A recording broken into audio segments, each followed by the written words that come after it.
¿Qué tal? Bienvenidos a Curva 15, este podcast que inauguramos en el día de hoy desde las entrañas del Circuit Ricardo Tormo de Cheste, en el que vamos a contaros pues un montón de cosas relacionadas con el mundo del motor, actividades, lo que ya ha sucedido, lo que va a suceder, y un poco la idea es que tengamos a un invitado principal e importante en todos y cada uno de los programas que vamos a hacer. Hoy directamente vamos a romper esa regla y tendremos dos, y tendremos también alguna secciones en las que vamos a hablar del pasado, el Racing Legends, con anécdotas, y una sección también que hablará un poco del futuro. Pero para comenzar vamos a saludar al que va a ser el primer invitado de esta serie de programas que vamos a hacer, porque es un campeón del mundo, 4 veces campeón del mundo como piloto, como jefe director de equipo, ya he perdido la cuenta, y aquí lo tenemos, Jorge Martínez Salvadores, más conocido como Aspar. ¿Qué tal? ¿Qué tal? Muy bien, encantado. He dicho lo de Salvadores porque a lo mejor mucha gente se piensa que Aspar es el segundo apellido, ¿eh? Sí, la verdad es que incluso está en más de un programa, lo meten como pincho y caen todos, ¿no? Sí. Sí. ¿Cómo se llama el 4 veces campeón del mundo Jorge Martínez de segundo apellido? Y todos, ¡pum!, Aspar. O sea, en algún juego, por ejemplo, tipo Trivial. Sí, en el Trivial está. ¿Así estás en el Trivial? Sí. Ah, mira, eso no lo sabía. Y Sí. estás no por los títulos, sino por el apellido. Claro, está por los títulos. O sea, lo que buscan es, caen en la trampa de cuál es el segundo apellido. O sea, que eres pregunta trampa del Trivial. Salvadores, claro. el apellido de mi madre pobre no. Es verdad. No lo conocen. No lo conocen. Es verdad que venimos de hace unas semanas el último gran premio de la temporada, y un poco a nivel internacional aquí te conocen como Martínez. De hecho, sí, es un poco sorprendente. O sea, por una parte el Aspar es el nombre del equipo, el nombre de carreras mío y tal, pero sin embargo a nivel internacional, por ejemplo en Italia, recuerdo una vez hace muchísimos años ya, cuando yo era campeón del mundo, me paró la policía y me iba a denunciar. Hombre, Martínez, digo, menos mal.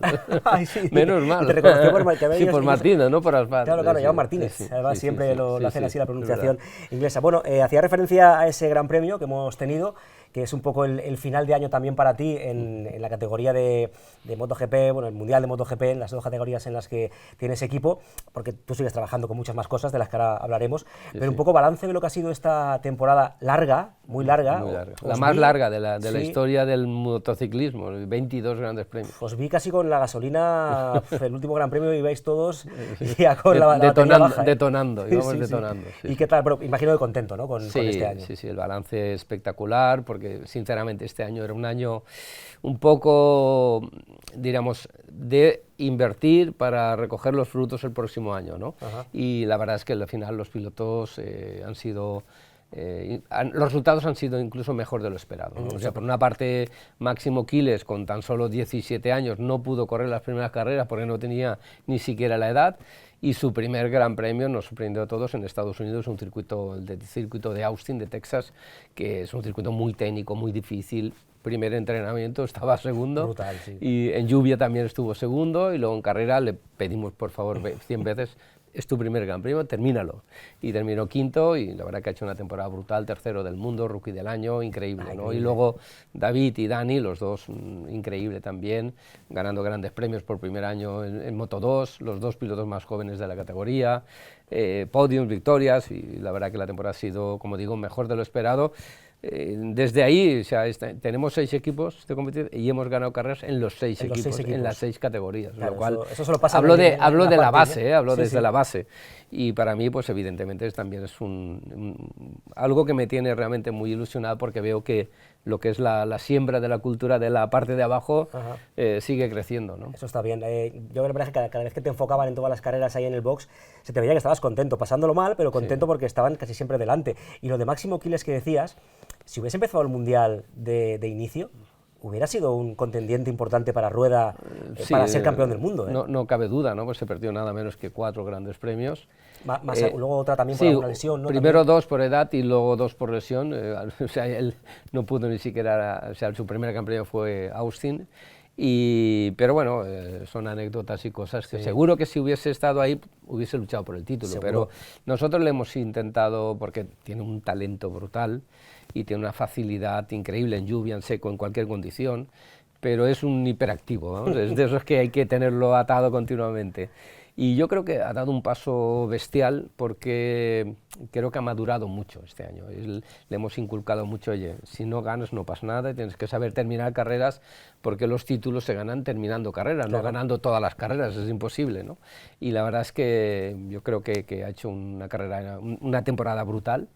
E incluso aquí en Valencia, en el Gran Premio del circuito de la Comunidad Valenciana, Ricardo Tormo, él acabó muy enfadado porque mínimo quería estar en el podium, iba segundo pero toda la carrera. se equivocó, hizo algunos pequeños fallos, Sí. pero bueno, lo importante es, primero se enfada, luego lo sientas y luego Vale, le y absorbe, ¿no? O sea, sí, es un sí, tipo sí, piloto de esponja. sí, sí, ¿Cuándo sí. cumple 18 años?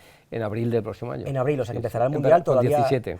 O sea que va a seguir sin poder descorchar el Prosecco este, que Si que Dios su madre quiere, se enfadó con si él Dios quiere, en Portugal. En Tailandia, que es el primer Gran Premio, es el 1 de, creo que es el 1 de marzo, creo que es el 1, entonces, y todavía no tiene edad, o sea Sí, que bueno, pues hará Tailandia, Brasil, Estados Unidos, sin edad todavía. Sin edad todavía, o sea que Sí, todavía sí. con 17. Es que hablabas de la maduración de un piloto Sí.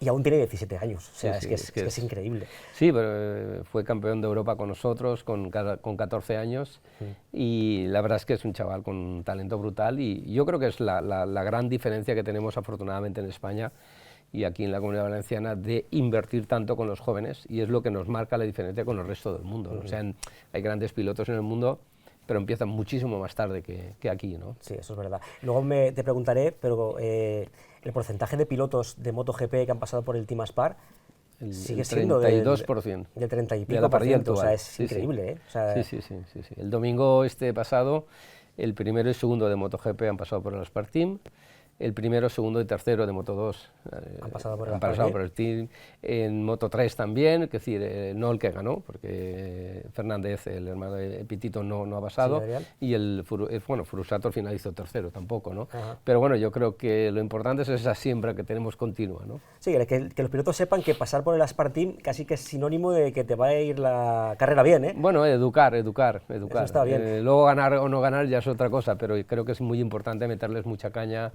en la parte de educación piloto, pero también en la parte de educación persona. Yo creo que al final lo que es esencial es que ese piloto entienda que el día de mañana queda la persona, no queda Claro, el piloto. porque ¿no? todavía están muchos en edad de formación como persona, incluso, la muchísimos. mayoría Sí, cuando sí, empieza. sí. Y por terminar un poco con lo que ha sido el balance del año en Moto2, no sé si te ha sorprendido hasta a ti el rendimiento de Holgado, la capacidad con la que enseguida se ha adaptado a esa moto y las carreras que ha hecho este año. Sí, la verdad que ha sido increíble. Sobre la primera carrera ya hizo séptimo, octavo, estaba ahí con el grupo de cabeza.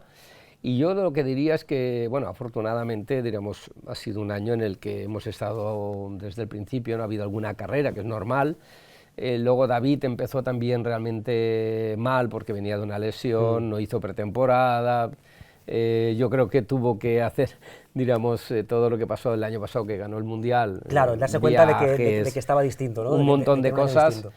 Pero bueno, al final yo creo que lo que es muy importante es conocer al piloto y conocer a la persona, ¿no? Claro. Y poderles trabajar y poderles educar y decir, yo insisto mucho en ese apartado, ¿no? Y la verdad que Dani ha hecho una temporada brutal, yo creo que él ha tenido una convicción muy grande.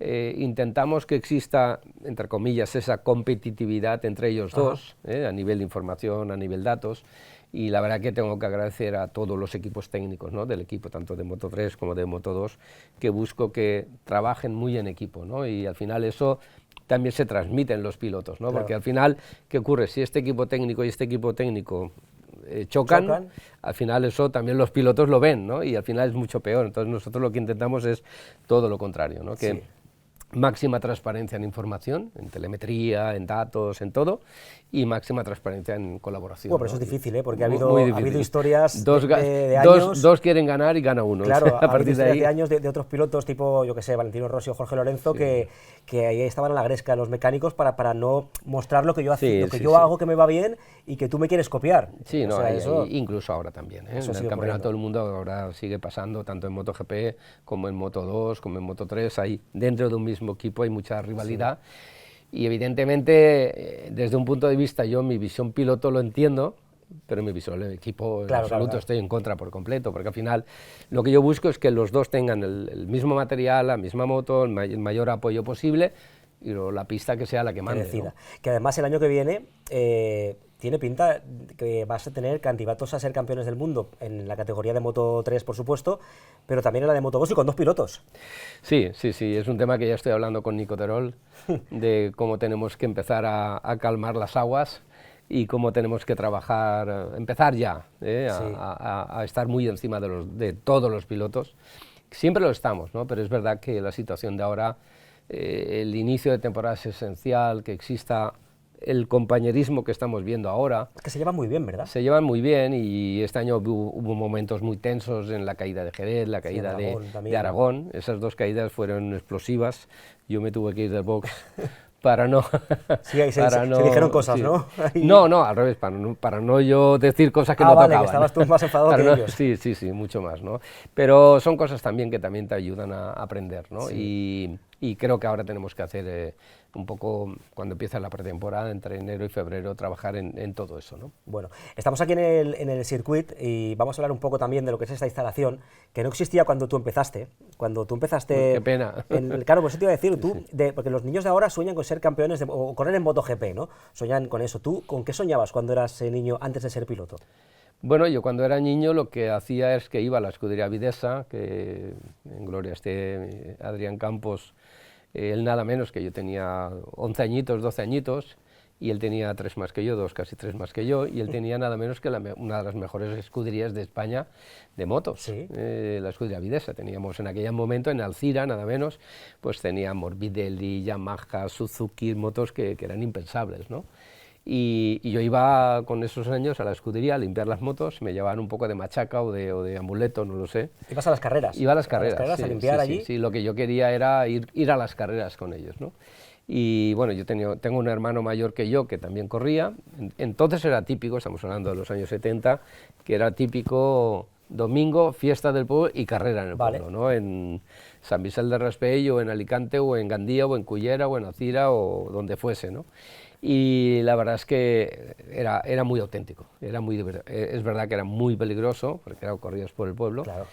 Pero yo lo que quería era eso, o una de dos, o estar de mecánico en un equipo o intentar ser piloto, ¿no? Y afortunadamente, pues cuando tenía 14 años ya me cogían, yo era muy pequeñito, me subían encima de la moto y ya me dejaban probar las motos. ¿Pero a quién se le ocurrió? O sea, tú estabas ahí diciendo, yo me quiero subir, Bueno, yo de vez en cuando le robaba la moto a mi hermano, y no tenía la edad. ¿Ah, sí? Sí. Y bueno, la probaba y tal, ¿no? Y la verdad es que recuerdo una vez en el circuito de Calafat, en España en aquella época solo habían 2 circuitos, el circuito de Calafat y el circuito de Jarama. Y entonces habían terminado de entrenar y me dijeron, me llamaban a Espardeñera, Aspar. Sí, de ahí viene lo de ahí viene lo de Aspar, y me dicen, Nano, te vamos a dejar la moto, como vayas deprisa, te bajamos, ¿eh? Y yo, vale. Y claro, yo me dejan la moto, me suben, cojo la moto y yo, cuando salgo ahí despacio, voy por la parte de atrás, ¡bah! Por la parte en la que no te veían. La que no me veían. Y me paran y dicen, ¿tú eres tonto o qué? ¿Qué te crees? Que hemos dicho, allí vas deprisa, aquí vas despacio para que no te veamos. En fin, son un montón de aquella época. Pero tú querías demostrar que podía ser rápido. No, yo lo que quería es ir deprisa, claro, para ir despacio que no me dejen la moto, ¿no? Claro. Pero yo entonces tenía 14 añitos y tal, y la verdad es que ya nada más pude, bueno, una de las anécdotas que yo cuento a veces es la primera carrera de mi vida en Guadalajara, el año 79, el 28 de enero del 79, entonces corrías por la mañana, y corrías, o sea, entrenabas a las 8 o 9 de la mañana y corrías y para casa. O sea, no es como ahora que haces un viernes de entrenamiento, aquello eran carreras sábado, de pueblo, que digo yo. O sea, era llegar, subirse y a correr. Sí, y eran con una moto de calle preparada. Sí, con las balas de paja además que había en las Y yo llego a mi casa y mi padre me dice, ¿qué? ¿Cómo han ido las carreras? Ah, bien. ¿Y quién ha ganado? Pues no, uno de Sueca. Y luego, ¿y los demás cómo han quedado? Yo, no sé, mi padre me hace ¡bum! Bofetada. Y yo digo, y me dice, ¿cómo han quedado los otros? Claro, yo había hecho ahí tercero. Vale, o sea, y él se había enterado. Él pensaba que no estabas corriendo. No, porque yo falsifiqué la firma de mi padre para correr. O sea, ¿corrías con el nombre de tu padre? No, yo firmé, o sea, entonces para correr tu padre tenía que autorizar. Ah, vale, tenía que autorizarte, vale, ya lo entiendo. Y yo, como sabía que no me querían dejar correr, lo que hice fue falsificar la Pero escucha, Jorge, firma, ¿no? cogiste la moto de tu hermano mano sin que se enterase. Claro, pero que en aquellos tiempos era... Ahora ha falsificaste prescrito la todo, firma. No, ha pero prescrito escucha, todo ya. Pero sí es que creo que ha sido hasta prófugo del ejército. Sí, en el año 82, en la pantanada de Tous, sí. Claro, Estaba en el servicio militar, sí. me dieron permiso para correr en Cullera, campeonato de España, yo ya era campeón de España, y entonces me dieron permiso, lamentablemente pues se rompió la presa de Tous, entonces yo, en Alcira había 2 metros de agua, y al final yo, claro, tenía mi coche fuera de Alcira, entonces yo cada día iba a comprar comida para mi familia, mis padres y demás, fui a la Guardia Civil para que me firmaran un papel. Para poder quedarte más tiempo para ayudar a la familia. Ahora lo entendemos porque ha ocurrido hace nada. O sea, lamentablemente entonces, ahora entendemos que fue una situación muy similar, parecida, ¿no? Sí. Y entonces me firmaron la Guardia Civil, el coronel de la Guardia Civil, una carta como a que vivía en la calle Lepanto, en Alcira, tal, y era damnificado y tal, que en más días... Y yo me quedé tan tranquilo, me quedé 4 o 5 días más de los que tenía que quedar, porque evidentemente la carrera que tenían que hacer en Cullera se suspendió. Claro. Y cuando volví al cuartel, tal cual entré, ¡pum!, al calabozo. O sea, te metieron en el calabozo. Sí, directamente. Se habían dado la orden además de que tú eras prófugo. O sea, si por ejemplo hubiese habido un control militar en la carretera de algún sitio... igual me habían pillado directamente. Claro, hubiera salido tú... Sí. Pero tú imagínate que eso y pasa. Lo gracioso fue que daba una carrera del Campeonato de España en Barcelona, lo que hoy es TV3 en Barcelona, eso era el polígono de Esplugues. Y ahí se corría. Ahí se corría el Campeonato de España, entonces, y quedaba esa carrera. Y si yo no iba, perdía el Campeonato de España. Y entonces el dueño de la empresa que yo corría, que entonces era Metrakit, Tombas Metrakit, fue a ver al coronel y dijo, oye, por favor, déjele salir el viernes por la mañana, yo vengo, lo meto en un saco, y el lunes a las 7 de la mañana está aquí, y nadie se entera. Y el coronel decía, pero si va a correr, ¿cómo no se van a enterar? Y bueno, total, que al final le convenció, me dejaron salir. Te dejaron ir. Y entonces corrí y gané el Campeonato de España, entonces yo cogí el trofeo, y se lo entregué al coronel y digo, muchísimas gracias, tal, y formó todas las compañías para darme las gracias de que yo no era un prófugo. Y ahí fui demasiado niño, porque ahí el coronel me dijo, quédate aquí, que te vamos a tratar bien, que hemos visto que no eres un prófugo y demás. Y dije, no, yo me quiero ir de aquí, que aquí me han metido en el calabozo. Pero tú imagínate eso, lo trasladamos a hoy en día, que es impensable, porque no existe el servicio militar, pero tú imagínate que de repente un piloto que es conocido, que es famoso y que está ganando cosas en el Campeonato de España, de repente sale en la noticia... que está ayudando no sé quién, prófugo. No, pero que está ayudando. Claro, que está ayudando en la Dana, por ejemplo, Dana, y que te meten en el calabozo por ayudar en la Dana. Claro, es una cosa que es impensable. En fin, lo que ha cambiado esto. Ha cambiado mucho, ¿eh? ¿Hubiese cambiado tu carrera si hubieses tenido una instalación como esta? Hombre, no cabe duda, yo estoy convencido que sí. Yo creo que en aquella época, evidentemente, mirar hacia atrás es muy fácil, ¿eh? Sí. Yo creo que lo que ha cambiado muchísimo en estos 30 años, o 30 y tantos años del motociclismo español, desde que nace el circuito de Jerez, circuito de Montmeló, circuito Ricardo Tormo, circuito también de Alcañiz, de Aragón, todo esto, junto con Dorna, junto con toda la cantidad de pilotos, la cuna de campeones, tantas y tantas cosas que han pasado, han posicionado a España a nivel mundial. Y lo que en este caso yo como piloto, pues evidentemente me hubiese gustado el poder tener una moto oficial de 250 o una moto de 500 para intentar seguir con la escalada, ¿no? Claro. Pero en aquellos tiempos era muy distinto, ¿no? Era como que los pilotos de las motos pequeñas eran de una tal y los de moto grande o de 500 eran de otra. Era los americanos, los australianos, los ingleses eran como los de 500. ¿no? Y para el resto eran un poco los españoles, italianos también, que había mucha rivalidad también. Sí. Aunque algunos sí que podía subir y tal, pero muy poco. Sí que es verdad que... Sí. Pero bueno, luego empezó afortunadamente a cambiar todo eso y ahora ya lo veis, ahora somos la envidia del mundo. España es la cuna de pilotos en todas las categorías.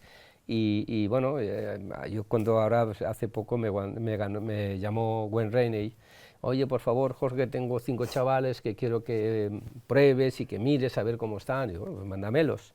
Y yo estuve 5 días entrenando en mi circuito, el primer día, digo, a ver cómo van. Madre mía, eran muy valientes, pero muy jóvenes, pero no tenían ni idea, ¿no? Entonces, yo creo que al final lo que se ha creado aquí, en el circuito Ricardo Tormo, en Jerez, en fin, en España, es un método de entrenamiento, de trabajo, de educar a los niños muy jóvenes de cómo escalar, ¿no? Y ahora cualquier piloto de cualquier lugar del mundo, si quiere realmente escalar, pues tiene que venir a correr en España y tiene que aprender aquí y tiene que hacer pues, el europeo, el mundial junior, en fin, sí, hay un proceso, los ¿no? campeonatos, sí, Claro, sí, sí. que puede haber gente que sea muy, muy rápida, pero tú tienes que ir marcándole un poco el camino, Sí, que es lo que tiene que hacer, el método de trabajo el método también. de sistema de trabajo, ¿no? De cómo pues, poner el cuerpo, de cómo frenar, de cómo utilizar el freno trasero, depende de las curvas, en fin, una cantidad de técnica que evidentemente si no la sabes, pues claro, tú eres muy joven, eres muy valiente, eres muy rápido, pero no sabes nada más, ¿no? Antes cuando hablabas un poco de tus inicios o de las categorías en las que estuviste corriendo y te hubiese gustado correr, me venía a la cabeza que tú empezaste con Ángel Nieto y acabaste con Valentino Rossi. Sí, o sea, más bien Rossi acabó conmigo. Sí, pero que, Sí. pero que es como si pero es que en el mundo del fútbol uno empieza a jugar con Maradona y acaba con Messi. Sí, o sea, es como a ver, los super top es una de esas cosas que a mí me llenan, ¿no? de orgullo, ¿no? Empezar con Ricardo Tormo y con Ángel Nieto y con muchos otros campeones del mundo, que yo era un niño y para mí la primera vez que corrí contra Ángel Nieto, que me dejó Ricardo Tormo las motos en el circuito de Jerez, que corríamos por dentro del pueblo. Vale, o sea, no en el circuito que ahora 1981 en Mercajerez. Y la verdad es que, bueno, yo vi a Nieto, me puse detrás de él como un ciego, digo, este es el bueno, hay que ir a... Pero claro, el Nieto, esas carreras, una carrera que era campeonato de España, que le pagaban a él un pastón por correr, pero él ahí no arriesgaba ni lo más mínimo. Y bueno, total, que yo cuando él frene, yo más tarde. Y así un montón de vueltas para aprender de él. Sí, sí. Y al final me hizo una de las putadillas en Gloria Esté, don Ángel, que él se quedó agachado, frenando, esperando, y yo esperando a que se levantara. Ya había frenado. Claro, Pero estaba... y me di una hostia pero, contra las balas de paja, y lo gracioso no fue eso, sino que luego vino a la carpa que yo estaba con Ricardo, con Tormo, y le dice a Ricardo, ¿dónde está ese niño que has traído? Estaba y yo estaba arreglando la moto, y limpiando, y me hace, niño, no vayas así, que te vas a hacer daño. Y yo me quedo mirando. Y encima te echó la bronca. La hostia que me he pegado por él, y encima me pega la bronca. Sí, pero él ahí diría, no, este niño que viene, a partir viene rápido. de ahí empezamos a conocernos, a hablar, y luego pues, las tuvimos de todos los colores. Esas cosas de Ángel Nieto, sí, que también contaba él, la famosa de la caja de herramientas en la parrilla de salida. Sí. Eso hoy en día sí lo hace. A mí me gusta mucho comparar un poco.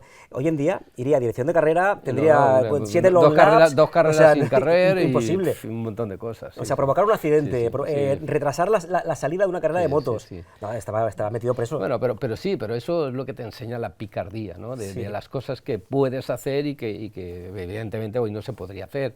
Pero al final cada uno tiene que tener un poco esa chispa, ¿no? Yo tengo que decir que de Ricardo aprendí muchísimo a nivel técnico. ¿Cómo era? Y de Ángel, de Ricardo, ¿cómo era? Era muy técnico, ¿no? Demasiado técnico. Demasiado, porque él estaba hasta en la parrilla de salida, estaba cambiando la altura del muelle o estaba tocando el carburador, era demasiado, siempre que estaba pensando cómo mejorar, ¿no? Y evidentemente en un entrenamiento puedes hacer esas cosas, pero en la carrera ya no, porque no sabes si va a ir mejor o peor. Sí, entonces, pero él tenía la telemetría en la cabeza.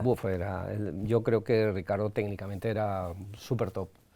Y Ángel era mucho menos top, sí que era técnico, pero no, Ricardo era más rápido que Ángel, como rápido, pero Ángel era muy inteligente, era muy pillo y sabía rodearse de los mejores técnicos, las mejores motos, las mejores...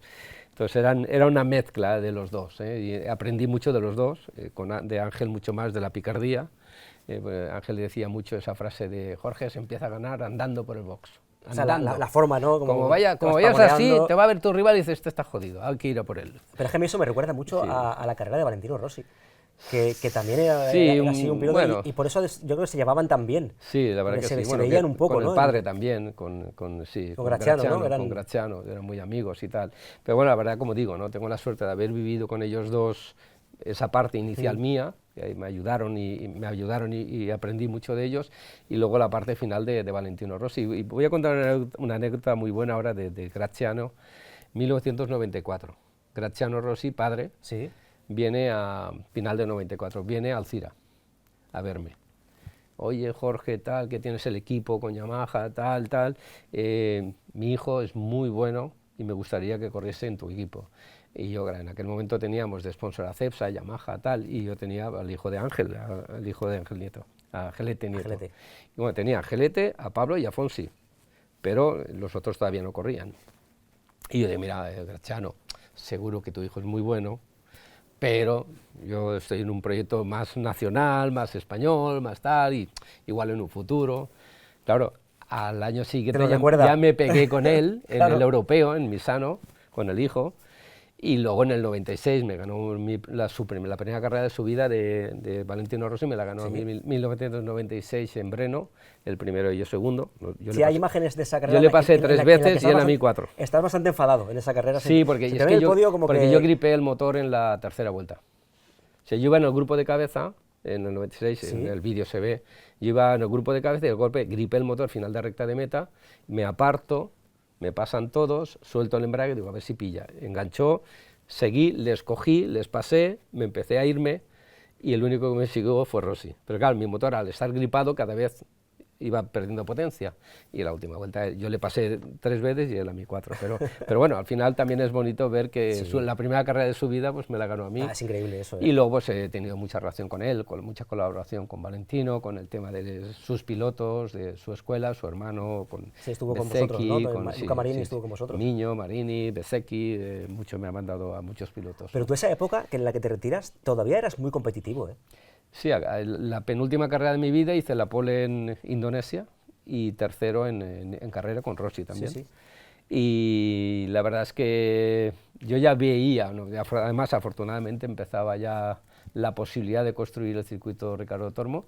Yo me retiro en el 97, hacemos la despedida aquí en el circuito, en el suelo de todo esto, solo había tierra, y entro de piloto probador de Aprilia de 500.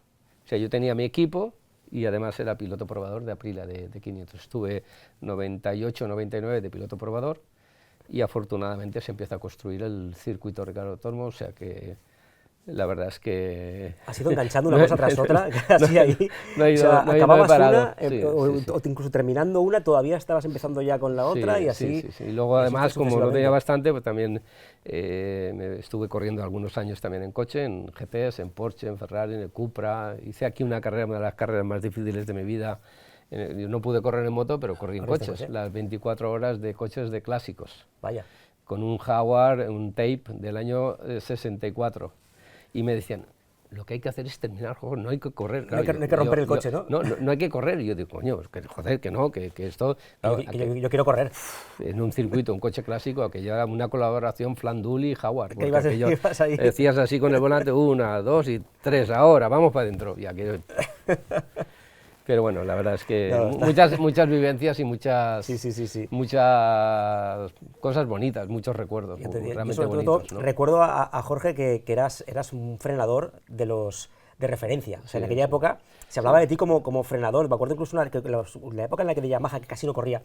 Esa moto casi no corría. Muy poco, en punta, muy recuperabas en las frenadas y había un piloto con el bigotito, ¿Raudíes era? Dick Raudíes. Que la moto le volaba, sí. que fue campeón del mundo, de hecho, ese año. Sí, el 93 fue, eso fue en el 94, yo con la Yamaha gané en Argentina, última carrera Barcelona. ¿Que te caíste? Que me caí en la última vuelta, penúltima curva. Sí.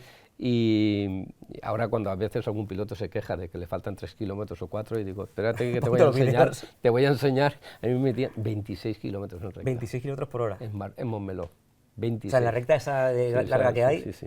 Y la última carrera era esa, y la verdad es que sí, la verdad que el tema de la frenada se me daba bien. De eso Valentino Rossi dice que en su libro que aprendió a frenar detrás de mí, ¿no? Y la verdad es que, bueno, no había más remedio, o sea, con la moto corría poco, o frenas tarde o... recuperar.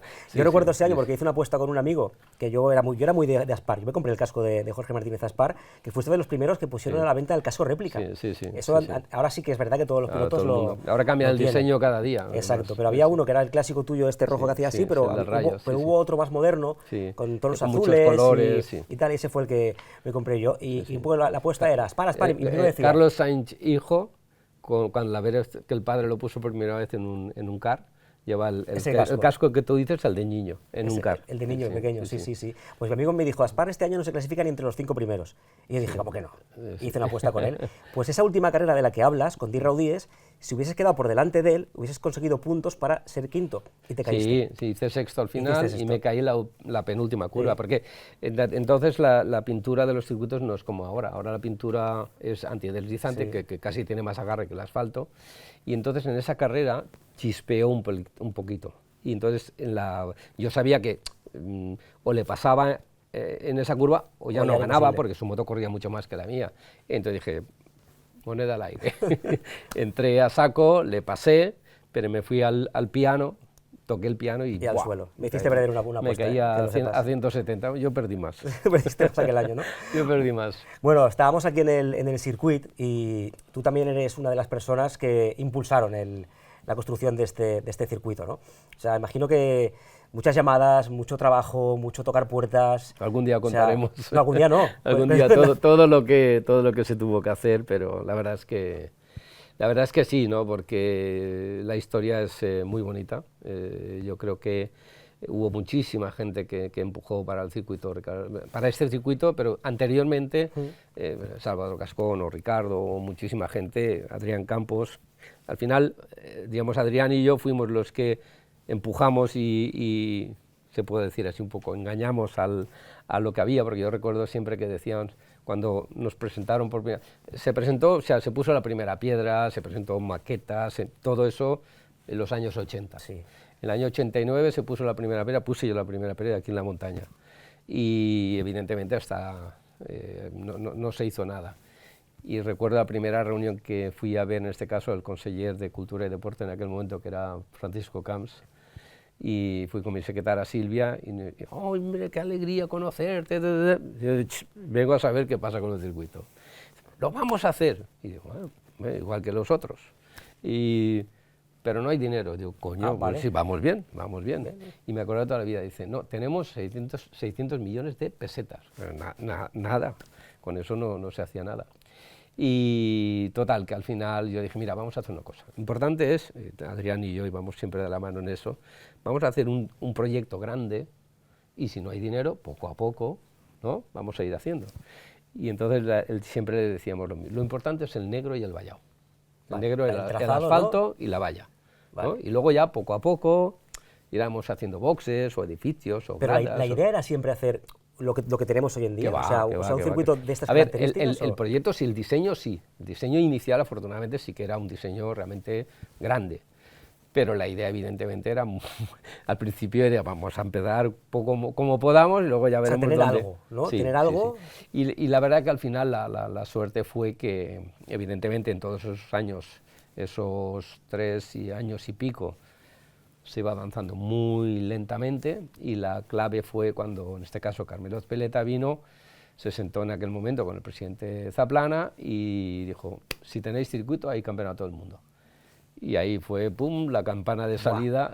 Sí, porque Eso fue de inicio, claro, tú piensas en un circuito aquí, que era una reivindicación que había, aparte de por los deportistas. Más de 25 años. Claro, también, también por los aficionados a la moto, porque yo... Había sí pintado claro, por todos los sitios, Cervera cumple, y, o sea, que Sí. costó mucho. Sí, sí. Yo recuerdo sobre todo que yo tenía un grupo de amigos en los que salíamos mucho en moto, entre ellos el actual presidente de la Federación Española, Manuel Aviñó, que iba en moto, era muy rápido, ¿eh? Sí, Era muy rápido, sí, además le llamábamos Arada, porque Correcto.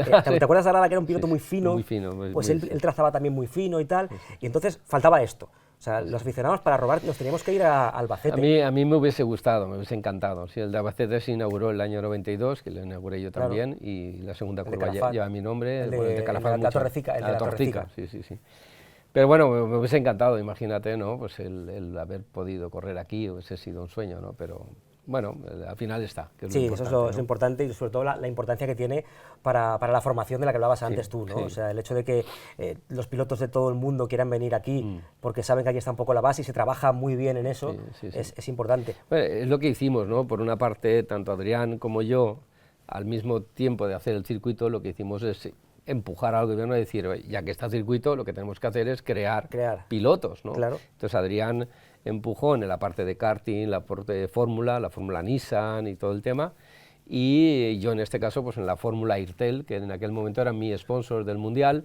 Entonces nació en 1999 la fórmula Airtel, que luego se convirtió en la cuna y demás, en la que hicimos con la Aprilia 50 y la Minimoto, la Aprilia 50 y la Aprilia 125, que era prácticamente de serie, pero nada menos que de esa camada pues nació Barbera, Faubel, Sergio Gadea, Nicoterol.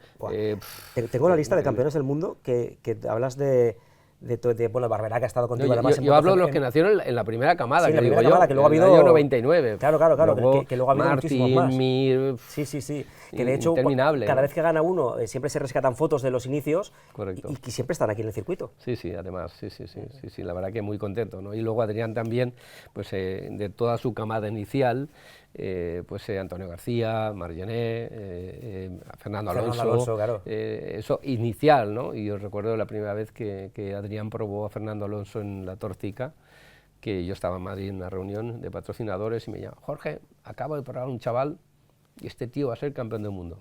Y se me quedó grabado y digo, coño, te lo digo, este tiene la mirada de killer, este es y mira, pues, tenía ojo. Sí, tenía ojo. Sí, mira también ahora el piloto que está en Estados Unidos, Palou.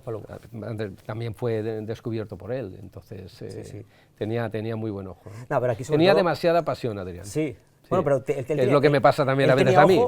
Para las 4 ruedas, tú la tienes también para los pilotos de 2 ruedas. Que también... Sí, no, yo para las 2 ruedas, yo de 4 ruedas, cada uno lo suyo. Cada uno lo suyo, ¿no? Sí. Pero por lo que te decía del Mundial, aquí, cuando se empezó a construir el circuito, yo creo que nadie pensábamos que fuese un circuito que pudiese albergar una prueba de Mundial de motociclismo. Era como que teníamos un complejo de, eso en Valencia no puede pasar, porque aquí no había grandes eventos. No, que va, en aquel momento nada. Este fue el primer gran evento que hubo, fue este. Y yo recuerdo cuando había fecha, que era septiembre, había los entrenamientos IRTA en Jerez, en el mes de... Entonces el Mundial empezaba más tarde, que era al principio de marzo, había los test de Jerez, y pararon aquí muchos equipos a ver cómo estaba el circuito, cómo estaban las obras, y evidentemente esto estaba todo patas arriba. Y me acuerdo perfectamente que en aquel momento pues el director, el que estaba en la obra y tal, era Facundo y yo en este caso y tal, y nos llama Carmelo Ezpeleta y dice, oye Jorge, que me dicen que eso está patas arriba y que ahí no va a haber Gran Premio en septiembre. Digo, Carmelo, 24 horas se van a trabajar y va a haber Gran Premio. Reunió él a todos los equipos y dice, sí ha dicho que sí y se va a hacer. Pero estábamos todos acojonados porque yo recuerdo cuando se inauguró la primera vez, que además llovió, y lo único que había terminado era la pista, los boxes y el paddock. Bueno, lo que tú decías que era lo importante. Lo importante, sí, pero pero ahí ya había mucho. Pero no había nada terminado de lo que es los parkings. Y llovió. Y claro, yo el lunes, cuando en ese caso la prensa se puso a criticar los atascos y tal, y yo me acuerdo perfectamente de una rueda de prensa y dice, no saben lo felices que estoy. Primera, que se ha hecho el Gran Premio. Segunda, que ha sido un éxito de público, de tal. Y que el único problema son los atascos. Bueno, porque Carmelo me dice muchas veces, además, Carmelo te dice, Jorge, preocúpate cuando vayas a un Gran Premio y no tengas atasco. Vale, como no tengas atasco, que no hay interés. Claro. Dice, métete 1 hora de cola, que eso significa que va muy bien. Y te podré ayudar. Tienes razón. Pero está bien, atascos para la gente, pero atascos para cuando... Es que me viene a la cabeza un poco, hablando de coches y de atascos, cuando tú corrías el Mundial, que ahora los pilotos los llevas en el avión, les das el billete de tal, los recoges en el aeropuerto, tú vas en coche en carretera y te comías, el atasco. Sí, pero yo lo recuerdo, de verdad, tengo un recuerdo de mis inicios, irme a Yugoslavia, la antigua Yugoslavia, que ya ni existe Yugoslavia, en coche y dormir en una tienda de campaña, en el campeonato del mundo. Desde aquí a Yugoslavia. En coche, ibas, en coche. Y luego corrías en moto. Sí, no, y dormía en una tienda de campaña.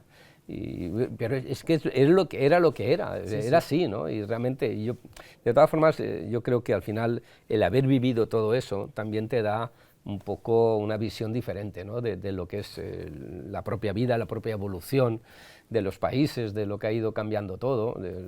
Yo digo muchas veces cuando enseño mi museo, dice, esto es el blanco y negro y esto es el color. En todo, las motos, los monos, los cascos, los circuitos, todo, ha cambiado todo, ¿no? Pero es bonito me siento un privilegiado, ¿no? De haber corrido el blanco y negro y el color, ¿no? Lo que te decía, empezaste con Nieto y acabaste con Rossi. Sin telemetría, que yo paraba y le decía al mecánico o al técnico, el desarrollo es largo. Y sí o sí me tenía que escuchar. O sea, la telemetría era tu mano, ¿no? Era lo que yo decía, y sin embargo la parte final, no, siéntate, vamos a ver la telemetría. Cómo ha cambiado todo. Sí, ha cambiado, pero bueno, sí. es la evolución, ¿no? Un poco, y sobre sí, todo sí. los privilegiados que somos ahora de poder estar en un sitio como este, ¿no? Que es tan circuito, importante para... Yo para mí, de verdad, cada vez que entro aquí, yo me siento parte del circuito de la Comunidad Valenciana Ricardo Tormo, de por vida, porque me siento muy orgulloso de estar aquí, de ser valenciano, de haber hecho parte de todo ser parte de todo lo que ha ocurrido aquí, y no me cansaré de decir, ¿no? Y lo he dicho también, el circuito de la Comunidad Valenciana y el Gran Premio de la Comunidad Valenciana es intocable, es intocable. Ojalá pueda seguir 100 años más. Último Gran Premio va a ser difícil, Bueno, pero... No, pero MotoGP sin Valencia no... Jerez Valencia. como primero de Europa y Valencia como último de Europa es intocable. Eso tiene que ser así. Eso es intocable. Bueno, estaríamos hablando de muchas más cosas porque como no tienes ganas de jubilarte y además... Dios quiera que no, que la salud me lo permita. Pero es que encima te has metido en otro fregado, en el de la Copa de Promoción también que lleva tu nombre. Sí, la verdad que, como digo yo, estoy cerrando la cuadratura del círculo, ¿no? Que es lo que yo buscaba, que es... Tengo mi propia escuela de pilotos, tengo mi propia escuela de mecánicos, 6 equipos de competición, desde los 10 a 12 años, 12, 14, 14, 16, todo, hasta el Mundial. Tu circuito que es un circuito hermano también. Nuestro circuito, que es diríamos, la verdad es que además hemos hecho la colaboración también con el circuito Ricardo Tormo, con el circuito de Villena y ojalá pues con muchos otros circuitos, para crear una fórmula de promoción de base de niños de 6 a 14 años de cualquier lugar del mundo. Es una fórmula muy barata, porque al final el secreto, yo creo que uno de los secretos en su día la Cuna de Campeones o la Fórmula Airtel era que con muy poco podías correr y a los 3 mejores o los 3 más 2 becados los probabas y si eran buenos, ¡pum!, pasaban de categoría sin pagar, lo cual es un poco para las familias, eso es un alivio. Eso es uno de las metas y el objetivo que tenemos, ¿no? Muy bien, que es una especie de escuela, ¿no? Como el que hace la escuela del Valencia, que mete a su Del Valencia, niño del Villarreal, del tenis, de Rafa Nadal o de Juan Carlos Ferrero. En el mundo del motociclismo no existe un concepto como tal, ¿no? de tener una escuela de aprendizaje, de tener un lugar donde entrenar, de tener campeonatos para seguir progresando, ¿no? De categoría en categoría. Entonces yo creo que era muy importante y para mí es una de las cosas que me tiene sin dormir y trabajando día y noche, pero muy feliz. Pues es la penúltima, ¿no? Porque seguro que se te ocurrirá alguna cosa más. Sí, en hemos abierto escuela en China y la idea es abrir 3 o 4 escuelas más en más países del mundo y estamos ahí. Y lo de MotoGP, Dios dirá. Bueno, pero ya estuviste. Pero sí, estuvimos 9 años, 9 temporadas y bueno, ¿por qué no? En un futuro. Bueno, pues yo estaría mucho más contigo, pero tenemos que ir despidiendo. Me compré tu juego, aquel que... el de pedales. De Gaspar, sí, que era imagen cenital, que era dificilísimo de jugar. Sí, era muy complicado. Que salía siempre y tal, pero bueno, al final le fui cogiendo yo cuando lo hice en el año 89, yo no sabía ni lo que eran los royalties. Y me quedé flipado porque al cabo de un año me soltaron una pasta. Sí, de venta de juegos. Sí, vendieron una barbaridad porque era lo primero, los Sega, tal. Sí, claro. Y yo me quedé alucinado. Y digo, oye, esto de royalties va bien. Que se cargaba con la cinta de cassette y tal. Yo creo que lo tengo por casa todavía. Yo lo tengo de recuerdo, ¿no? Claro. Y luego hice otro tema de royalties con Famosa, la marca la empresa de muñecas, pero de motos. Y también, o sea que la verdad es que, oye, me ha parecido corto el... No, pues tenemos que ir despidiendo, que para ser el primero creo que no tenemos más tiempo. Jorge, un placer. Un placer, encantado cuando queráis. En los circuitos. Cuando queráis. Seguimos adelante. La verdad es que un poco la norma que teníamos en este podcast, en este espacio, era tener un invitado cada mes, en este caso, que es cuando se emite, pero directamente en este primero hemos roto las reglas de manera justificada porque tenemos al director del circuito, a Nicolás Collado. Nico, ¿qué tal? Muy buenas. Muy bien, muchas gracias. Fue un placer formar parte de esta primera edición. Se me estaba ocurriendo ahora que es una regla, que hemos roto una regla, pero que quizá a lo mejor podría ser una sección fija, tipo a lo presidente o una cosa así, ¿no? Con a lo director. Me tendré que comprar un chándal de circuito. Ah, mira, pues eso está bien, no es una mala idea. Bueno, tenemos la retina porque venimos hace unas semanas de lo que ha sido el Gran Premio de la Comunitat Valenciana de motociclismo. Yo creo que con mucho éxito, más de 200.000 personas en las gradas, fue un fin de semana espectacular, ¿eh?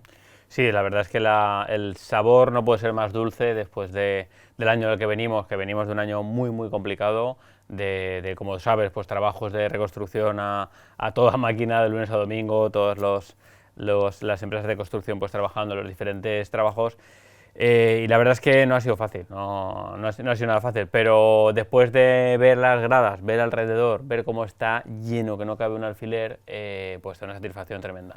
Te quería preguntar por eso precisamente, el hecho del trabajo de todo el año, porque parece que sea fácil decir, bueno, se ha arreglado un poco lo que es la entrada, pero para que la gente se haga una idea, no se podía acceder, o sea, era imposible acceder al circuito.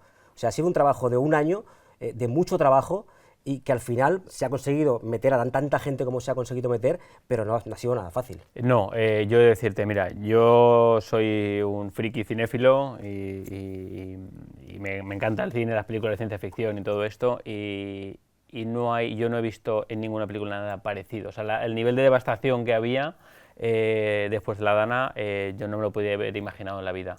Y estaban todos los puentes rotos, no había forma de acceder, solo quedó uno de todos los puentes que cruzaba por el barranco de Sechara, y era el único sitio que además estaba medio descalzado y estaba, sí, era un poco arriesgado, y no se podía pasar con mucho peso, etcétera, y la situación era, la verdad, es que muy dramática.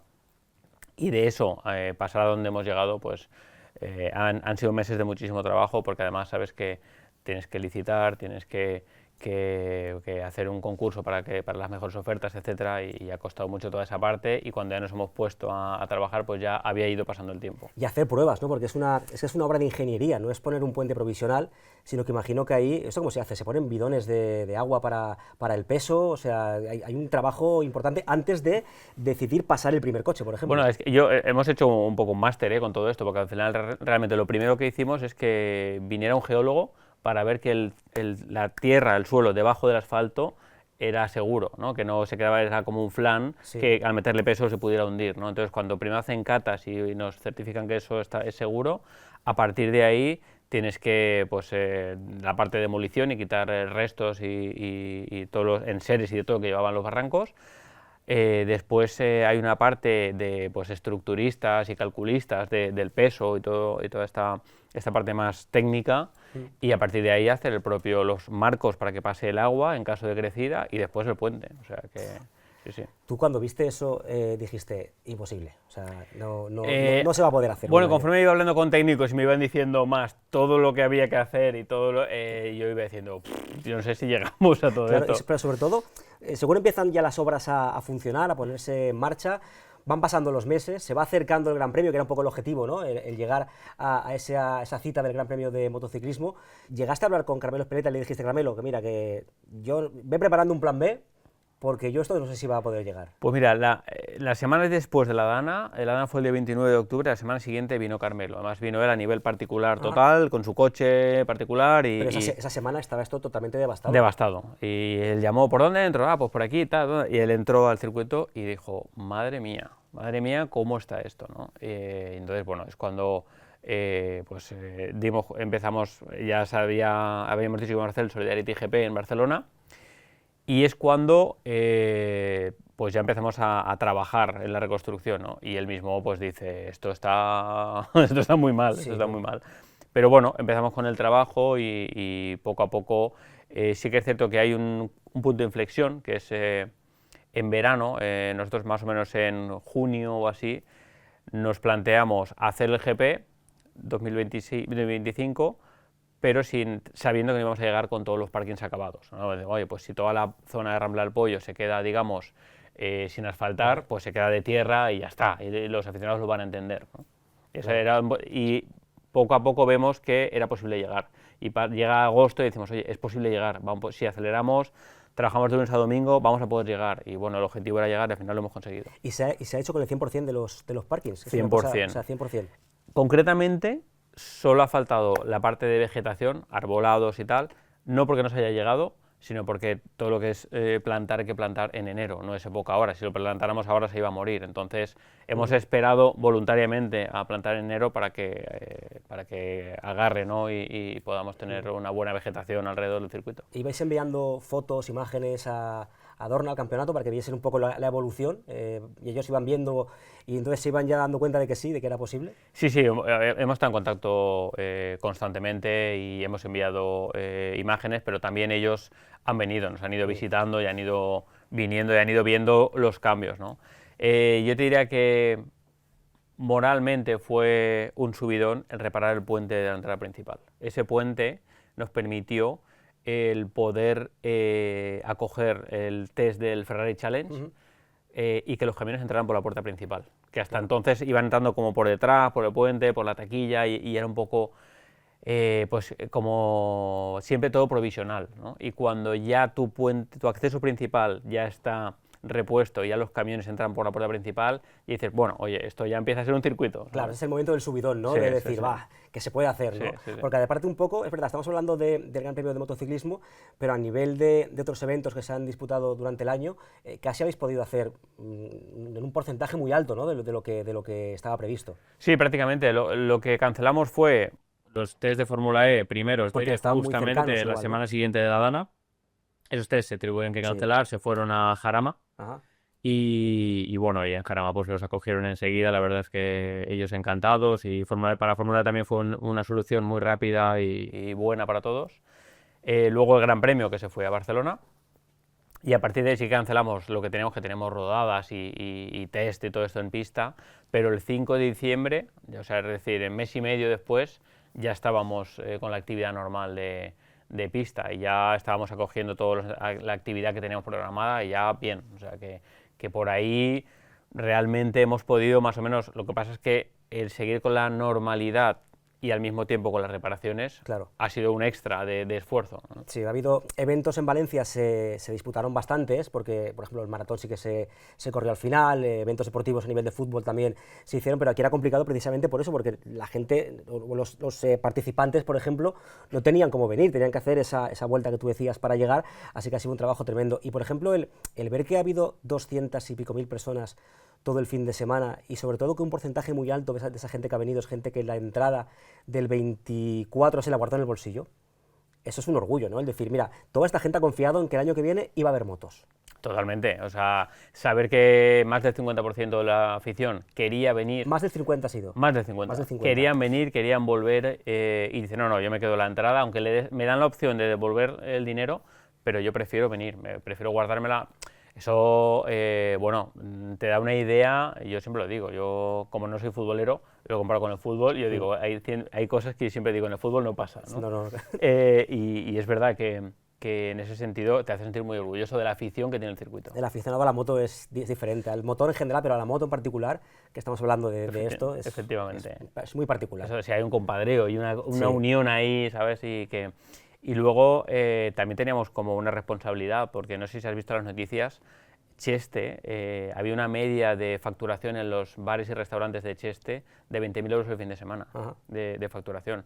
Claro, eso es necesario para un pueblo, para un área de influencia de un evento, es necesario, entonces tenía que hacerse sí o sí. Claro que sí. Además, hablabas de un momento de subidón cuando ves que ya está el puente y la gente puede empezar a pasar. Otro momento, imagino que sería cuando tenéis la noticia de que hay sold out, de que se han agotado las entradas, que eso fue por el mes de junio, más o menos, cuando incluso Marc Márquez ya era campeón. O sea, el hecho de decir, la gente ha agotado las entradas, aún sabiendo que el Mundial está ya en definitivo, el de MotoGP, por ejemplo. Claro, sabiendo que realmente en lo deportivo no iba a ser tan goloso como otros años, donde decías aquí un título de la categoría reina, pues es como lo más llamativo.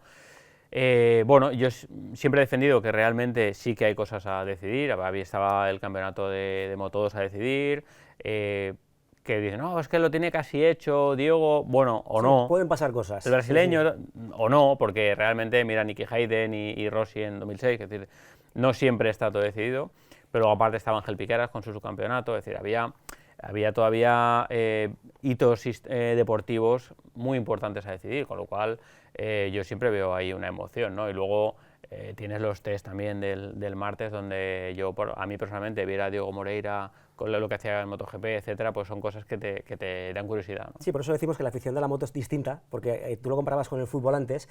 Igual en un partido en el que sabes que ya ha ganado no sé quién, pues no vas a ir, evidentemente. No suele pasar, porque esto no ocurre, ¿no? Pero no es raro, ¿no? Tiene aspectos diferentes. En este aspecto sí que pues, la gente viene igual, y las gradas el otro día era alucinante el ver cómo estaban. El domingo más de 93.000 personas. Luego, por primera vez también se han hecho los premios. A ver awards. si de aquí se va a salir una conclusión de que las motos es mejor que el fútbol y nos metemos Pues en un lío, ¿eh? yo eso te compro que sí, que eso es así. O sea, hay que hacer que la gente vea más las motos, pero aquí no tienes que venderlo porque aquí la gente viene igual. Sí, o sea, aquí la gente... Los que vienen aquí ya lo saben. Eso ya lo saben. Además, última carrera de la temporada en Valencia este año, última carrera de la temporada 26 también.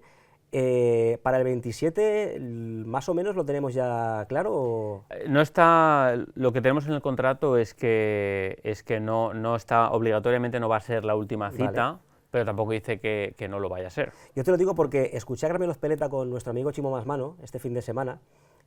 Chimo además que ha hecho el libro del aniversario del circuito, un libro chulísimo, y venía a decir Carmelo que muy probablemente también Valencia sea la última carrera del año. Probablemente 2027 también sea la última del año y bueno, falta ver si hay otros circuitos que pujen, que tengan de verdad interés y tal, pero bueno, yo también te digo que lo que se ha visto este fin de semana pasado aquí, cómo estaban las gradas de llenas, la expectación que había, la afición que hay, yo lo veo difícil bueno, hablemos de igualar, sí, de igualar. Que nos empaten, ¿no? Exacto, a ver qué circuito nos empata lo que hay aquí. Además que es ya por tradición, o sea, es un poco la tradición, ¿no? La gente va a Jerez, va a Montmeló, pero Valencia yo creo que es el circuito en el que más rápido se agotan las entradas, en el que más número de entradas a la venta hay ya de manera anticipada que otros, incluso sin saber si esa última carrera va a tener o no el aliciente de un título en juego. Efectivamente, no, y luego yo me quedo con las palabras que dijo Peco Bagnaia, ¿no? Que dijo que el jueves, que se alegraba de venir, sí,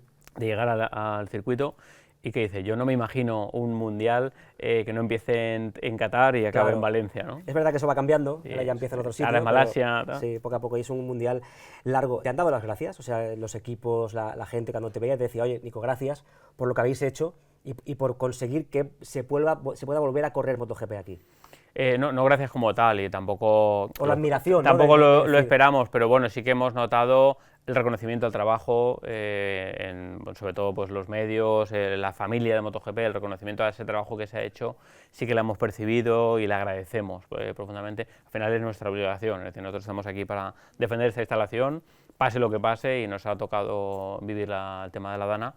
Y bueno, seguramente vendrán más cosas en el futuro. Hemos tenido apagón, hemos tenido de todo. Aquí os pilló también el apagón haciendo el apagón actividad, ¿no? también haciendo una actividad, sí, pero bueno, afortunadamente teníamos también paneles solares, tenemos generadores, en fin, lo tenemos más o menos preparado para poder continuar con la actividad, pero bueno, estamos un poco preparados para cualquier cosa imprevisto que pueda pasar, y tú sabes que los compañeros que tenemos aquí son espectaculares, sí, o sea, que están preparados para todo. Correcto, ha sido un 25 difícil, distinto a otros que has vivido tú aquí en el circuito, que llevas ya muchísimo tiempo, antes incluso de ser director del circuito. Yo nací en la curva 2. ¿En la curva 2? Sí. Ahí. ¿Cuántos años llevas en total? Yo llevo 21 años. 21, o sea, casi te ponen a ti antes que al circuito. La primera piedra y yo en el cesto de bebés. Estabas al lado, ¿no? O sea, has pasado por diferentes departamentos aquí, ¿no? En el circuito, pero por eso digo que con toda tu historia en el circuito habrá sido el año más complicado, más difícil de todos. Yo te diría que sí. Hemos vivido momentos también complicados. Por ejemplo, en el 2018 hubo una Dana también que descargó aquí durante toda una semana, que además llovía sobre mojado. El asfalto lo pusimos a prueba, sin duda, porque llovía otro día y otro día sobre lo que había llovido el día anterior. Y llegó un momento que el domingo la carrera tuvo que pararse, y se paró 20 minutos, bandera roja, tal, para ver si conseguían un poco drenar el agua, y porque ya llegó un momento que pasaban las motos, hacía una ola ahí, como si fuera...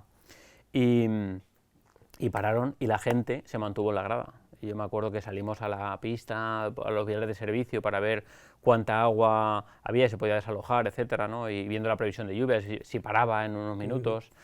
y no se fue nadie. No se fue nadie. No se fue nadie, y la gente se quedó esperando a ver además, si... Porque faltaban como 10 vueltas, la gente se esperó a ver si se acababan esas 10 vueltas. Yo miraba alrededor, me puso la piel de gallina, digo la gente es espectacular. Es que es tremendo, lo que decíamos antes del aficionado al motor y a la moto, que es tremendo. ¿Qué nos espera este 26? 2026 nos espera un calendario potente también. Estamos cerrando últimos flecos del calendario, ya lo tenemos... casi cerrado, pero bueno, vamos a tener un Racing Legends muy especial, con una sorpresa que además a ti particularmente creo que te gustará. ¿Una revisión? ¿Sí? Sí, totalmente. Y luego, bueno, pues tenemos el Euronascar, que va creciendo cada año más. Vamos a tener pues un calendario, el Racing Weekend, con Napa, vamos a ver, en fin, hay bastantes eventos muy potentes y alguna sorpresita que desvelaremos en enero. Son eventos, además, hablábamos del de las motos, que evidentemente es el más multitudinario, pero se ha conseguido que a estos otros eventos también de los que hablas, venga también mucha gente a verlo. Sí, a mí me sorprende mucho que, por ejemplo, el pasado Racing Weekend vinieran 15.000 personas a un evento como este, pues es espectacular, ¿no? Y luego eventos como el Racing Legends de Clásicos, que metes 10.000 personas el fin de semana, en fin. Son eventos que además, sabes que el mundo del motor es un nicho muy concreto, pero luego dentro de ese nicho hay como unos micro nichos, ¿no? El de las clásicas, los GTs, los Fórmulas. Sí, hay un abanico importante. Hay un abanico, y hay para todos, pero y la gente viene a todos los eventos, ¿no? Entonces es espectacular, es una cosa que nos llama mucho la atención, porque además como son todo micronichos, pues la campaña va dirigida concretamente, pero va funcionando cada vez más. Y además, sobre todo, es la oportunidad que tiene la gente de acercarse a los que compiten en los pilotos, ¿verdad? El poder bajar, el estar cerca de la competición, ¿no? Eso hace que también te gusta este evento, pues te va a gustar más todavía porque vas a poder estar al lado de ellos. Sí. Este fin de semana vinieron gente de la NASCAR americana, y vinieron invitados y vinieron a ver un poco, pues que habían venido pues de Liberty, en fin. Vinieron a ver el Gran Premio y decía que la afición del Gran Premio es muy similar al aficionado de la NASCAR americana. Hay como una similitud en ese fenómeno fan, de ese merchandising, de esa gorra, de esa gente que lo vive de verdad, ¿no? Esa pasión que era muy similar. Y además el darles pues un poco de actividad y entretenimiento desde primera hora de la mañana, o sea, porque vienen aquí y ya no es sentarte en la grada a esperar a que salga el piloto de turno a dar vueltas, sino que hay muchas más actividades alrededor que hacen que la mañana se te haga amena, ¿no? Porque yo recuerdo hace muchísimos años, cuando yo empezaba a ir a los circuitos, que básicamente era sentarte en la grada a esperar a que saliesen los pilotos. Sí, no, en eso se ha ido evolucionando mucho. Y es verdad que ahora se montan más actividades, ya no más servicios, que también, que es restauración. Sí, eso también ha cambiado mucho, y ha mejorado muchísimo. Mucho, zonas de ocio, zona de guardacascos, o sea, tienes más servicios para que tu estancia sea más cómoda, sino además pues actividades de ocio. Hay un simulador de moto, tienes el booth de Motul, donde tienes que hacer actividades, en fin, hay muchas actividades para que en los tiempos muertos entre carrera y carrera o entre entrenamiento y tal, bajes y tengas siempre cosas que hacer. Que alguna hora que estará haciendo todo esto y de repente empieza la carrera y se pierden un poco lo que es el inicio. Oye, tenemos este casco, voy a dejar esto aquí porque estarán viendo que tenemos aquí un casco que es muy chulo y tienes una campaña un poco de cuenta atrás en redes sociales, pues dando un poco el misterio, ¿no?, de lo que es lo que había aquí, que había detrás, y es un casco con los colores del circuito. Esto de aquí es el trofeo que dais, o sea, ese tipo la decoración se parece mucho al trofeo que dais también en MotoGP. Sí. O sea, cuéntame un poco en qué consiste. Este casco está inspirado, la decoración que tiene el casco está inspirado totalmente en el circuito, ¿no? Aparte de los colores, que es algo muy evidente, pues está el trazado, están los logos, pero este motivo gráfico que aparece está inspirado. Esto realmente nos lo sacó un diseñador conocido, que es Pepe Jimeno. Es esto que estabas hablando, ¿no? Toda esta parte todo este motivo gráfico. Este motivo gráfico es la suma de poner un piano de pista de los nuestros y superponer un frenazo, un derrape, de marca de neumáticos. Al superponerlo en una especie de con luz, salía un motivo gráfico muy parecido a este. Entonces el diseñador lo cogió y lo hizo como la decoración del circuito, ¿no? Y es lo que acompaña al logo, y esto es lo que utilizamos siempre para identificar zonas del circuito dentro de la arquitectura de marcas, ¿no? A mí es que esto, como soy muy friki de marketing... Tiene que además también la bandera de la Comunidad Valenciana, ¿no? Tiene la señera, porque este tiene un significado muy especial, este casco, y es es solidario, y se creó para recaudar fondos para afectados de la Dana. Vale. Todo lo que se recaude de la venta de estos cascos se va a donar a la Fundación Solidaridad sobre Ruedas.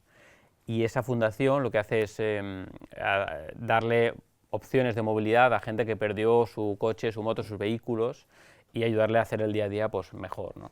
Y han dado ya más de 500 coches. Sí, habéis tenido aquí además como 4 entregas diferentes, ¿no? Hemos tenido, no he perdido la cuenta, sinceramente, hemos hecho un montón de entregas, siempre participamos con ellos desde la primera, hemos hecho casi todas aquí, menos una que creo que se hizo en el circuito de Aspar, pero todas se han hecho aquí. Y bueno, pues la gente, la verdad es que le das la posibilidad de volver a recuperar su libertad, ¿no?, y su movilidad, después de haberlo perdido. Y bueno, este casco se lo propusimos a MT Helmets y es fascinante como ellos enseguida vieron la idea, la hicieron suya, hicieron un diseño brutal para el casco, sí. O sea, Sí, además identifica muy bien el circuito. Es un muy buen casco, ¿eh? Es buen casco. O sea, es un casco muy ligero. No, pero el casco además tiene, aparte de la pantalla negra, tiene aquí para el sol, ¿vale? Tiene sus gafas de sol, tiene además un departamento para meter el intercomunicador aquí, ya no lo llevas pegado aquí fuera que moleste tal, sino que lo llevas ahí dentro. Y bueno, aparte lleva un extra que es un alerón aquí para la aerodinámica, que se puede poner también y va incluido en la caja. O sea que el casco va muy completo. Sí, es de última generación. He tirado algo por ahí, no sé si habré roto algo del casco, no sé si va dentro o algo, pero no sé si lo he roto, pero vamos, espero que no. Porque si no, no es el soporte para el atril. Que pensaba que lo había roto. No. Y está a la venta en el sitio web de MT Helmets. Se puede comprar en la tienda física del circuito y también en la página web de MT Helmets. Se puede comprar. Solo hay 500 unidades, una edición limitadísima, vale. Y no se van a volver a hacer más. Si funciona bien y conseguimos recaudar fondos para la fundación, pues se hará seguramente el año que viene otra edición, pero en estos colores no va a haber otro. O sea que encima es único. Vas a ayudar y vas a tener una pieza exclusiva, que yo creo que sí. Las dos cosas, ¿no? Sí, es muy importante, ¿no? Y no es el primer circuito pues, que saca un casco propio y bueno, la verdad es que la gente de la afición, por lo que hemos visto, de momento está teniendo muy buena acogida. Voy a dejarlo aquí, ¿vale? Para no romperlo, porque antes ya te digo que se me ha caído aquí la esto y me está muy chulo el casco. Pues Nico, no sé si tienes algo que te dejes en el tintero que quieras comentar o terminamos.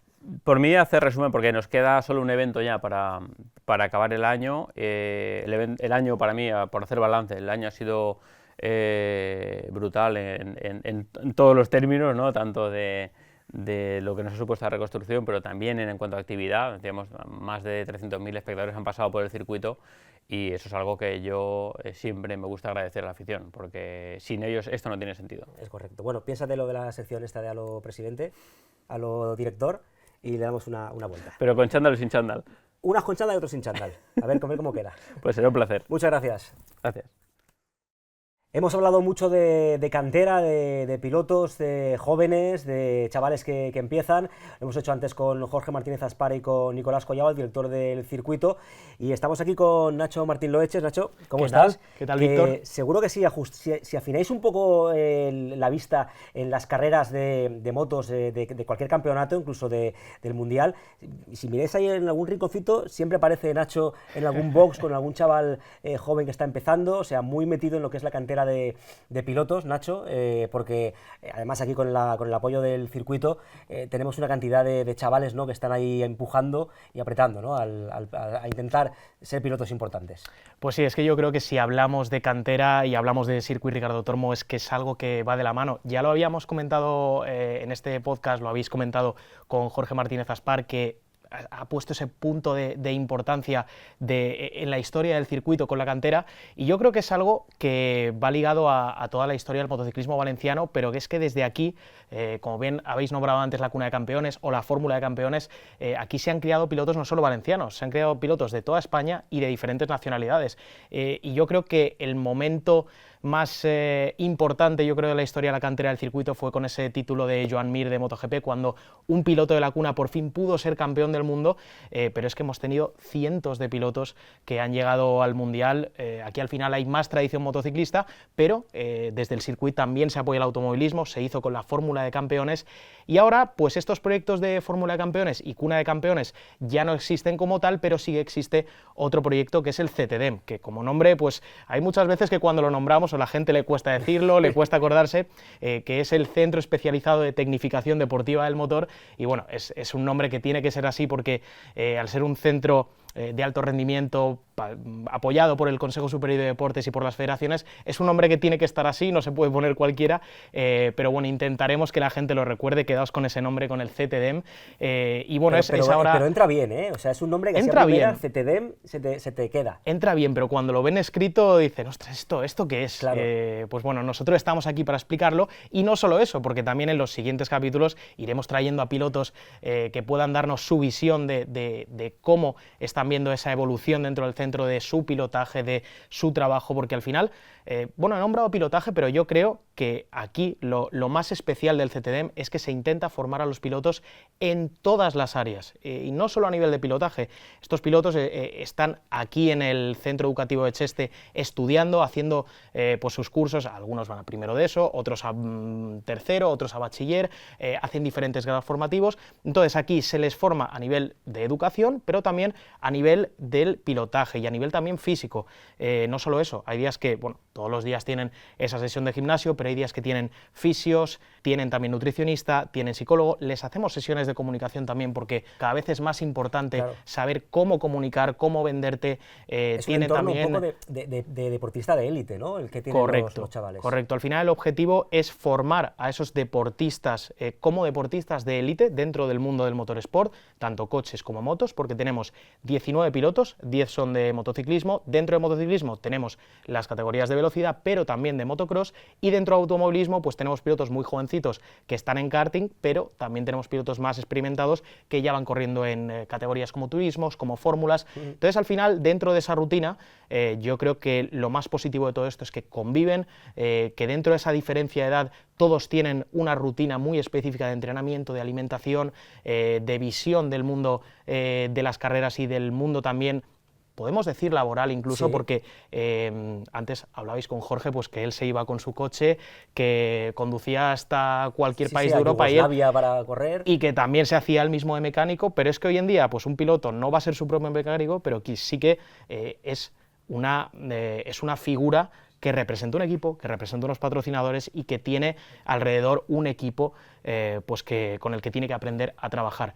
Así que este es el proyecto del circuito, que ahora mismo está teniendo pues más éxito en lo que a cantera se refiere, y tenemos pues pilotos muy jovencitos, pero también que algunos ya están llegando a esa élite, como por ejemplo Adrián Cruces, que es piloto valenciano, fue piloto de la cuna, ha crecido en el circuito y ya el año que viene pues va a tener esa plaza fija en el Mundial de Moto3 y lo va a poder seguir todo el mundo. Así que poquito a poco ya vamos colocando ahí a muchos pilotos. Lo iremos comentando, iremos hablando pues, en los diferentes programas pues, incluso tú lo has dicho, ¿no? Vendrán algunos chavales aquí a hablar con nosotros. Es una puerta de entrada a lo que es el deporte de élite en cuanto al motor y en cuanto a la edad. O sea, la edad mínima para poder entrar en el CTDM, ¿existe o va un poco diferente? Bueno, no hay una edad mínima. Sí que es verdad pues, que los más jovencitos tienen 13, 14 años. Al final, lo que se busca es que dentro de esos programas de las federaciones, cuando los pilotos entran al CTDM,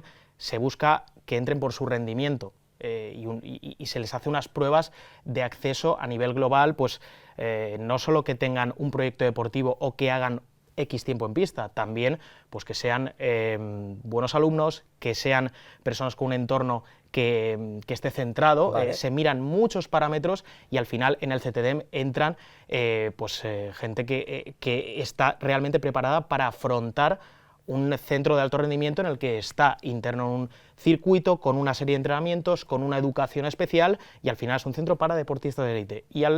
Y con la edad, pues eso, 13, 14 años son los más jovencitos, pero tenemos incluso a pilotos pues que ya superan la mayoría de edad, pero que siguen centrados con sus federaciones para poder ir creciendo y llegar a la élite de sus deportes. Y un poco la satisfacción final es el ver cómo, por ejemplo, lo que decías de Adrián Cruces, ¿no? El hecho de que pueda llegar a competir en un mundial, ¿no? En este caso de motociclismo. Exacto, al final estos pilotos tienen también que ser referentes para, como decimos, los más jovencitos, y esa satisfacción final es la satisfacción de todo el equipo de trabajo del CTDM. Y hay muchas veces que estos pilotos del CTDM se pueden ver reflejados en los pilotos de élite, por así decirlo, pilotos mundialistas como Pedro Acosta, como Dani Holgado, como Ángel Piqueras. ¿Por qué? Porque también se hacen entrenamientos conjuntos con pilotos más profesionales, por así decirlo, que es el programa CTDM Élite, y vienen aquí a entrenar a las instalaciones del circuito y pueden entrenar juntos con pilotos, ya decimos, de primer nivel. Pues muchas gracias, estaremos pendientes de todo lo que nos vayas contando y aprendiendo y disfrutando también, sobre todo, ¿no? del CTDM y a disfrutar en este podcast. Hemos hablado de la juventud, nos falta todavía dar un pasito más allá y contar alguna historia también de otra época. Vamos con una sección que me hace especial ilusión. De hecho, me voy a poner más cómodo de lo que estaba, que ya estaba cómodo, y os invito a que hagáis lo mismo, porque es una sección que se llama Racing Legends y que va a contaros, de hecho va a ser él, Nacho Santos, que lo tengo aquí ya a mi lado. Hola, Habla un poco. ¿Cómo estás? Te veo cómodo, ¿eh? No, escuchad, es la voz del circuito. O sea, a lo mejor a mucha gente estamos desvelándole la cara de esa voz que habéis escuchado tantas veces estando en la grada del circuito y que les da emoción a las carreras con esa famosa frase de rojo, rojo, rojo, rojo. Sí, para la salida. Que eso es para la salida. Eso empezó por una tontería, porque iban a dar la salida y no sabía qué decir, me quedé emparrado viendo el semáforo y empecé a gritar rojo, rojo. Bueno, pues está bien, les ha quedado... Y luego me empezaron a mandar WhatsApp que me decía la gente, cuando te oímos lo de rojo, rojo y no estamos en la grada, corremos a la grada para ver la carrera. Digo, pues ya se va a quedar. Qué bien, pues eso está muy bien. Pues es curiosidad. la voz del circuito, Nacho Santos. La sección se llama Racing Legends, que es lo que pone en la camiseta, y es una sección en la que nos vas a contar un poco anécdotas, ¿no? Vivencias del Es que mundo del motor. han pasado tanto muchas tiempo cosas aquí en el circuito, muchísimas cosas. Cosas que se pueden contar y cosas que no se pueden Bueno, pero contar. vas a contar todas, ¿no? Hasta las que no se pueden contar. No, veremos, tenemos tiempo, tenemos eso. muchos spots. ¿Con qué empezamos? Pues yo me remontaría al inicio del 99, que hay una historia que casi nadie sabe, porque aquí ya hay gente que viene con sus nietos al circuito, pero aquí en 1999, entre el 18 y 19 de septiembre, esto ya parece el nodo, tío, No, pero aquellas cosas. hay que situar un poco. El primer gran premio, un gran premio con una ilusión absoluta, con unas ganas terribles, que Ricardo decía, se llenará el circuito y colgaremos el cartel de no hay billetes. Pues el sábado hizo un sol de justicia. Yo creo que la grada estaba casi llena también el mismo sábado, eran solo entrenamientos, 3 categorías, 125, 2,5 y 500 para los que piensen que hay otra época.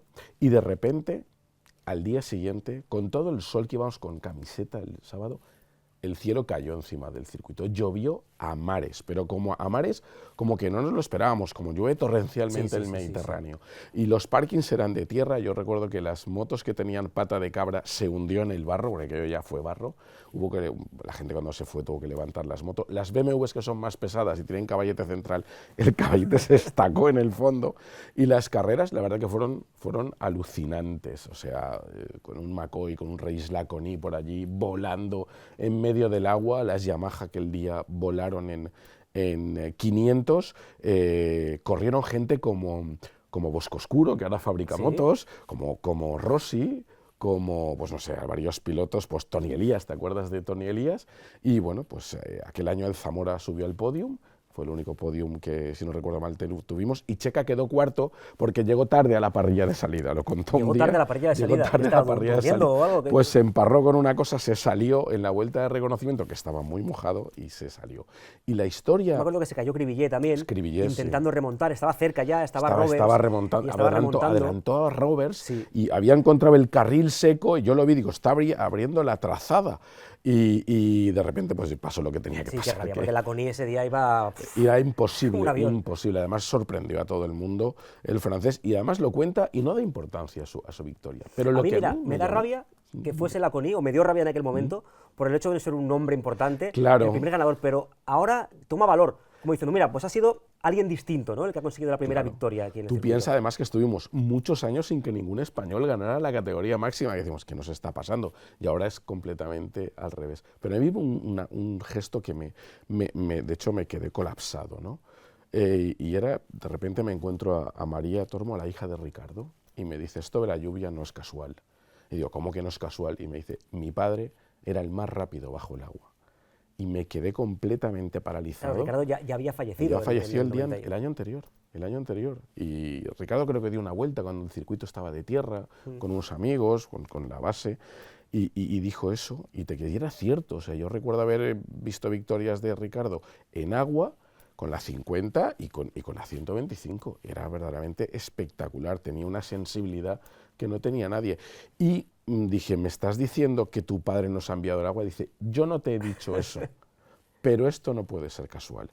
Y recordar esa frase se me quedó para toda la vida. Me imagino que no le molestará a María que lo repita y que lo ponga en su boca, porque es completamente real. Y luego hubo gente que dijo que aquello eran las lágrimas de Ricardo, ¿no? Sobre todo porque lo cuentas con mucho cariño, por eso no tiene que enfadarse, y porque además imagino que en ese momento te entraría como un escalofrío, ¿no? No, yo me quedé completamente petrificado, o sea, diciendo, Dios mío, nos ha mandado un mensaje este hombre que nos ha regalado muchas más cosas. Pero bueno, yo creo que nos tenemos que quedar con esa anécdota, con esa pequeña historia de las miles que podemos contar del circuito. Y es una de las primeras historias que vamos a contar, además chulísima, y me ha encantado, porque es que de hecho ocurrió tal cual, o sea, el sábado era un día de verano, prácticamente, y el domingo fue un diluvio tremendo, todo el domingo, en todas las categorías, y con esa victoria de la Conil y esa lluvia que envió Ricardo, un poco en homenaje a que él era el más rápido, o de los más rápidos en agua siempre.